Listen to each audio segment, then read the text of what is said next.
समी यूसुफजई साहब, ये बताइए कि मसलन अफ़गान तालिबान के साथ तो पाकिस्तान की दोस्ती भी है और वाहिद मुल्क जो अगर उनकी वकालत करता रहा तो वो भी पाकिस्तान है। टीटीपी को पाकिस्तान के ख़िलाफ़ कार्रवाइयों से अफ़गान तालिबान रोक नहीं सकते, उनकी कुछ मजबूरियां हैं या कि कंट्रोल रखते हैं लेकिन उसके बावजूद भी वो कंट्रोल नहीं करना चाहते?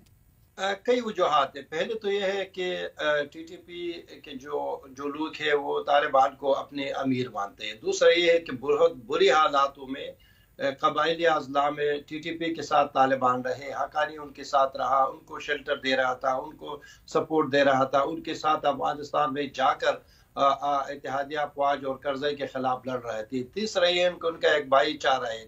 चौथा ये है कि वो एक इस्लामी निज़ाम चाहते हैं और तालिबान किसी को नहीं छोड़ सकते कि वो इस्लामी निज़ाम पाकिस्तान में चाहते हैं और आप उनसे ख़त्म कर दे। तो यानी पाकिस्तान तालिबान अगर चाहे तो टीटीपी को बाहर भी निकाल सकते हैं, उनके हाथ भी बांध सकते हैं, लेकिन मेरे ख्याल में वो कभी नहीं करेंगे। वो पाकिस्तान को वही करेंगे जो पाकिस्तान कर रहे थे।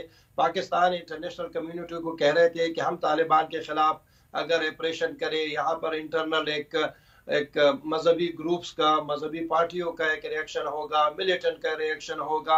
हम ये कर सकते हैं कि आपके साथ करज़ई के साथ या अफगान हुकूमत के साथ या अमेरिकन के साथ तालिबान को किसी मेज पर बिठा सकते हैं।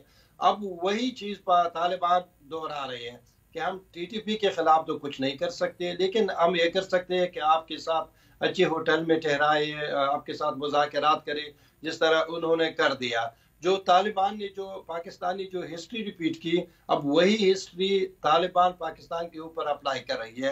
मेरे ख्याल में तालिबान के साथ, टीटीपी के साथ अफगान तालिबान का एक रूहानी ताल्लुक भी है, एक ज़बान के ताल्लुक भी है, एक ग्रुप भी है, एक नाम भी है, और मेरे ख्याल में मुस्तकबिल में ये पाकिस्तान के लिए बहुत बड़ा चैलेंज होगा। इस चैलेंज से पाकिस्तानी रियासत जिस तरह निमट रही है, अब अफगान तालिबान कहते हैं कि यार आप और क्या चाहते हैं, आपने कहा हमारे साथ बिठाएं, हमने उनको आपके साथ बिठा लिया।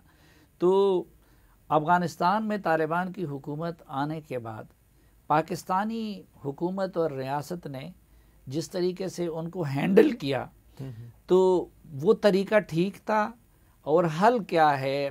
डिप्लोमेटिक रस्तों से हो सकता है, मिलिट्री ऑपरेशन बेस्ट ऑप्शन है, ताकत का इस्तेमाल, या कि उनके साथ एंगेजमेंट जिस तरह उनके साथ मुज़ाकरात किए गए? गलती कहाँ पे हुई है और क्या होना चाहिए? देखिए, गलतियाँ तो गिनवाएंगे तो बहुत सारी गलतियाँ। उसमें से गलती ये कि तालिबान को समझा था कि ये इनके साथ बड़ा इजी रिलेशनशिप होगा और इनको हम दबाव डाल के और बहुत सारे काम करवाए जा सकते हैं। लेकिन चैलेंज पाकिस्तान के लिए टीटीपी से भी बड़ा चैलेंज इस वक्त ये है कि तालिबान इट्सेल्फ जो है, उन्होंने पूरा डेडलॉक, जियो स्ट्रेटेजिक डेडलॉक पूरे ख़ित्ते में पैदा कर दिया हुआ है।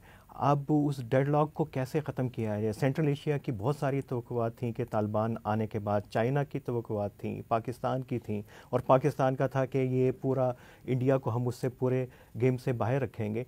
और इस डेडलॉक के अंदर सबसे ज़्यादा नुकसान पाकिस्तान का हो रहा है। इसकी इकनॉमिक पोजीशन जो है बड़ा क्राइसिस के अंदर है। अब अमेरिका के अंदर थिंकिंग, शायद वेस्ट के अंदर थिंकिंग ये है कि तालिबान के मसले को हल कैसे किया जाए।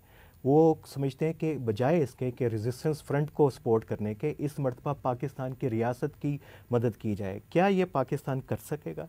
तालिबान के ख़िलाफ़ किस हद तक जा सकेगा? सफारती दबाव बढ़ा सकेगा? अगर ये बॉर्डर के इश्यूज़ बढ़ते हैं सारे, तो ये एक बड़ा चैलेंज होगा कि जो अभी तक पॉलिसी रही और ये वाली अगर पॉलिसी नहीं, ये जो उनके साथ नेगोशिएशन हुए और जिस तरीके से हुए, तो कुछ लोग ये इल्ज़ाम लगा रहे हैं कि जी ये इस वक्त जो सूरत हाल है तो ये उसकी वजह से है।